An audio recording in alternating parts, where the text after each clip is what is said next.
শিলা, কেননা আপনি কঠিন লোক, যা রাখেন নাই তা তুলিয়া লন এবং যা বোনেন নাই তা কাটেন। তিনি তাহাকে কহিলেন, দুষ্ট দাস, আমি তোমার নিজ মুখের প্রমাণে তোমার বিচার করিব। হালেলুয়া। তুমি না জানিতে, হালেলুয়া, তুমি না জানিতে আমি কঠিন লোক, যা রাখি নাই তাহা তুলিয়া লই, আর যা বুনি নাই তাহাই কাটি। তবে আমার টাকা পোদ্দারদের কাছে কেন রাখো নাই? তা করিলে আমি আসিয়া সুখের সহিত তা আদায় করিতাম। হালেলুয়া। বাইবেলের বাক্যে কি বলছে? যে আমি জানতাম যে আপনি কঠিন লোক, যেখানে সরান নাই সেখানে কুড়াবেন, যেখানে লাগান নেই সেখানে কাটবেন। ঈশ্বর তখন বলছে, তুমি তো জানো যে আমি কঠিন লোক, তো কঠিন লোক হওয়া সত্ত্বেও সেই কাজটা কেন করেনি? এই কঠিন লোক কথার অর্থ কি? অসম্ভবকে সম্ভব করা মালিক ঈশ্বর। এক, জগৎ সংসার তিনি পরিচালনা করেন। হালেলুয়া।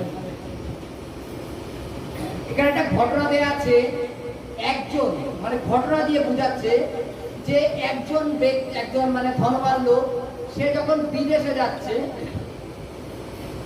বিদেশে যাওয়ার আগে তার কিছু টাকা ছিল। মনে করো উদাহরণ, বাইবেল লেখা আছে 10 টাকা 10 জনকে দিল 1 টাকা করে। তখনকার দিনের 1 টাকার অনেক মূল্য ছিল, এখনকার দিনের মনে করে 1 লাখ টাকা করে দিয়ে গেছে।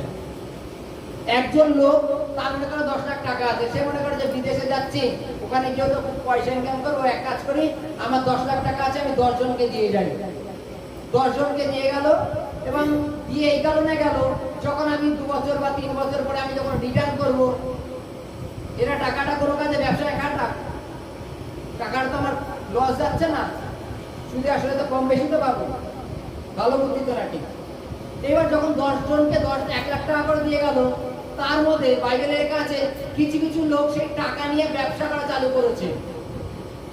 অতি উত্তম কথা যে তিনি আমাকে 1 লাখ দিয়ে গেছে, এর উনি কবে আসবেন ঠিক নেই, হয়তো 1 বছর পরে 2 বছর পর, ততদিন আমি টাকাটা নিয়ে ব্যবসা করে ওনার টাকাটা আলাদা করে রেখে দিই, তারপর আমার সংসারটা জীবনযাপন করতে থাকি, আমার একটা ভালো উৎস হয়ে গেল আয়ের, তাই তো? এবং তারপরে লাভ যেটা হবে তার থেকে আমি তাকে দেবো, সে নিলে না নেবে, না নিলে না নেবে, কিন্তু তিনি হেল্প করেছেন, এই টাকাটা আমার কি করা উচিত? রোলিং করা উচিত। হালেলুয়া।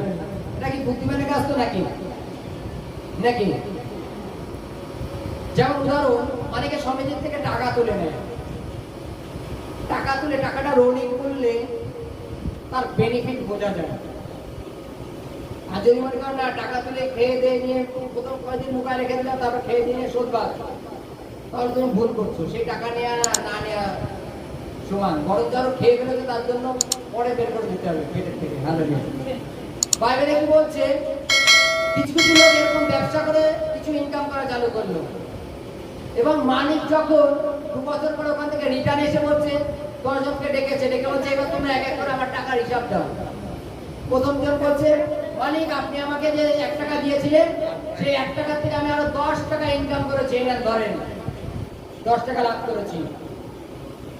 মালিক বলছে, যেহেতু 10 জনকে 1 টাকা দিয়েছে, মালিক বলছে, তুমি আমার 1 টাকা দিয়ে 10 টাকা লাভ করেছো, অতি উত্তম দাস। তুমি এক কাজ করো, তুমি 10 গ্রামের উপরে তুমি এখন রাজত্ব করো, তোমার থেকে আমি টাকা নেব না।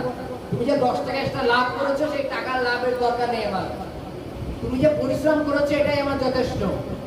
তুমি 10 গ্রামের মধ্যে তুমি আর রাজত্ব করো। মিনিংস তোমার এখন অনেক টাকা হয়ে গেছে, তুমি এই টাকা ফেলে 10টা লোককে আরো তুমি সুদে টাকা কাটায় তুমি তোমার জীবনযাপন করতে পারো। হালেলুয়া। দ্বিতীয় ব্যক্তি বলছে, প্রভু আপনি 1 টাকা দিয়ে গেছিলেন, আমি আরো 5 টাকা ইনকাম করেছি। মালিক বলছে, চলো তুমি আরো 5 গ্রামের উপরে রাজত্ব করো। তৃতীয় ব্যক্তি বলছে, মালিক এই নেন আপনার 1 টাকা, আমি জানতাম আপনি এসে হিসাব নেবেন। হিসাব নেওয়ার কথা, এই যে বাইবেলে লেখা আছে না, আমি জানতাম আপনি কঠিন লোক, আপনি এসে হিসাব নেবেন। এই ব্যক্তি কঠিন কেন জানো? এই ব্যক্তি কঠিন এই কারণে, এই ব্যক্তির মধ্যে 2 রকম ব্রেন কাজ করেছে। প্রথম কাজ করেছে, ওনার টাকা আমি খাটাবো, তারপরে উনি এসে পরে সুদ সমেত নিয়ে যাবো, ওর মধ্যে করার মধ্যে কি থাকলো, আসলে দিয়ে দেবো, এটা প্রথম ব্রেন। দ্বিতীয় ব্রেন আছে, সেই ব্যক্তি অলস ছিল, সেই ব্যক্তি অলস ছিল, কেউ যদি মনে করো উদাহরণ 100 টাকা নিয়ে কাজে ব্যবহার করলো, কাজ করে এসে আবার সেই পূর্ণ করে দিলে এটা চুকে যাবে। সেই ব্যক্তি অলস ছিল। যীশু খ্রিস্ট বলছে, সেই ব্যক্তি যীশু খ্রিস্টকে বলছে যে আমি জানতাম আপনি কঠিন লোক, আপনি এসে আমার সুদ সমেত যাবেন, আমি ওর জন্য আমি কাজই করিনি, এই আপনার টাকা রাখলাম। তখন সেই ব্যক্তি বলছে তুমি জানো তো আমি কঠিন লোক, মানে আগে আমি তোমাকে প্রশ্ন করো, ভালো কথা। তা যখন তুমি টাকাটা মানে ব্যবসায় লাগাচ্ছ না, যারা ব্যবসা করছে তাদের কাছে দিয়ে দিতে পারতাম যে এই টাকা নিয়ে আমি কোনো কাজে লাগাবো না, তোমাদের কাছে দিয়ে দিলাম, মালিক আসলে তোমরা দিয়ে দিও। তারা তো এখন যারা 10 টাকা করেছে তারা তো দ্বিগুণ করতে পারতাম। তুমি তোমার কাছে কেন পুষে রাখলে এই 2 বছর? বলো, বুঝেছি আমরা? হালেলুয়া, বুঝেছি? বলছে টাকা তুমি কেন পুষে রাখলে? যারা খদ্দের ছিল তাদের কাছে দিয়ে দিলে, তারা তো এতদিন যে 10 গ্রামের ছিল সে আরো আমি 20 গ্রাম করে দিতে পারতাম, তাকে 20 গ্রামের উপরে রাজত্ব করে দিতে পারতাম।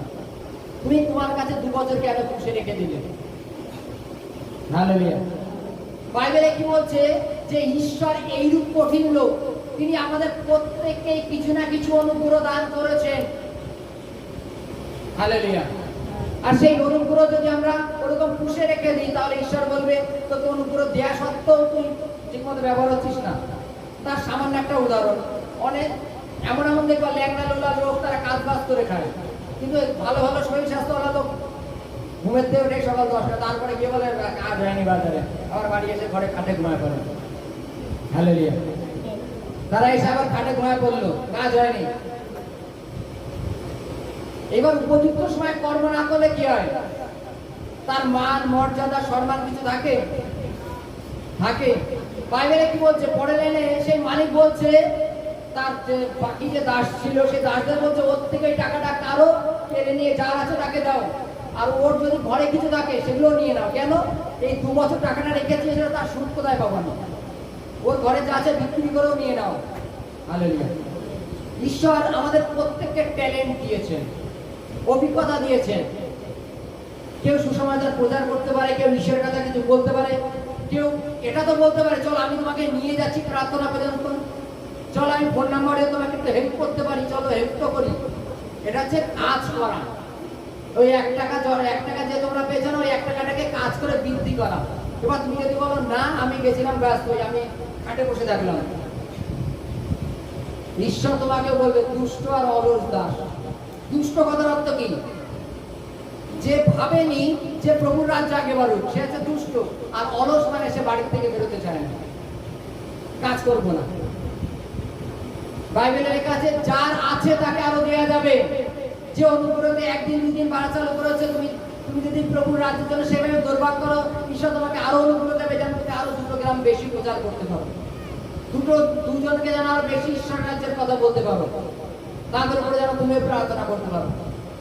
আর যে তার সামর্থ্য পেয়ে চেপে রেখে দিয়েছে, ঈশ্বর তার কাছে যে সামর্থ্য আছে না, তার থেকে যখন কেড়ে নিয়ে নেবে, সে ফুল বিশ্বাস হয়ে যাবে। জানে তো ঈশ্বর এই কাজে কোনো কাজ নেই, হাঁটা চলা করতে পারতো, চলো পায়ের বলটা কেটে নাও, বিশ্রাম করে থাকুন।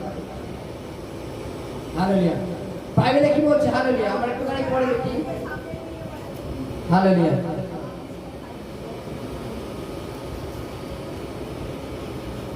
পঁচিশে দেখবো। হালেলুয়া। ওই 19-25 এখানে কি লেখা আছে দেখো। তাহারা তাহাকে বলল প্রভু উহার যে 10 মুদ্রা আছে।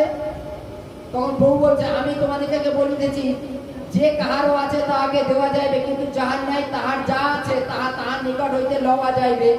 পরন্তু আমার এই শত্রুগণ ইচ্ছা করে নাই যে আমি তাহাদের উপরে রাজত্ব করি। তাহাদিগকে এই স্থানে আনো আর আমার সাক্ষাৎ তাহাকে কি করো? বধ করো। হালেলুয়া। হালেলুয়া। বুঝতে পেরেছি? ঈশ্বর আমাদের যাকে যে যতটুকু তালন্ত দিয়েছে, সেই তালন্তটুকু নিয়ে যেন আমরা চেপে না রেখে দিই যে প্রভু যখন সময় আসবে, প্রভু আমি তো একদিন প্রার্থনায় গেছিলাম, ঈশ্বরের কথা আমি একদিন শুনেছিলাম, তারপরে আমি আর ব্যবহারই করিনি। প্রভু তালন্ত চেপে রাখা। ঈশ্বর বলে দুষ্ট আর অলস দাস। তুমি প্রভু সম্বন্ধে যতটুকু জানো, যতটুকু ঈশ্বর তোমাকে ট্যালেন্ট অভিজ্ঞতা দিয়েছেন, জ্ঞান জানকারি দিয়েছেন, সেটুকু শেয়ার করো। হালেলুয়া। যদি তুমি শেয়ার করো, ঈশ্বর তোমাকে আরো করবে। প্লিজ। হালেলুয়া। কারণ যার 10 ছিল তাকে আরো দিয়েছে, যেন সে আরো ঈশ্বরের রাজ্যে আগে বাড়তে পারে। তুমি যদি না, যেমন উদাহরণস্বরূপ মনে করো সেলসম্যান হিসাবে বলি, মনে করো প্রত্যেকে আমি 10 টাকা করে বিস্কুট দিলাম, 10 প্যাকেট করে, যে তোমরা কি এই গ্রামে গিয়ে সেল করে আসো। যে সেল ভালো করে আসতে পারবে আমি কি করবো, পরের দিন তাকে আরো দেবো 10 টাকা, তুমি আরো সেল করো। যত সেল করবে তার বেনিফিট তত, তাই তো? যদি প্যাকেট প্রতি মনে করো 10 টাকা করে লাভ, তাহলে যদি 10 প্যাকেট দিই তার 100 টাকা, যদি সে 20 প্যাকেট করতে পারে তাহলে তার 200 টাকা। হালেলুয়া। তদানুসারে ঈশ্বর আমাদের অনুগ্রহ বাড়ান। তুমি যত ঈশ্বরের জন্য কাজ করবা, ঈশ্বর তোমাকে আরো অনুগ্রহ দেবেন, যাতে তুমি ঈশ্বরের জন্য আরো কাজ করতে পারো। Hallelujah, hallelujah.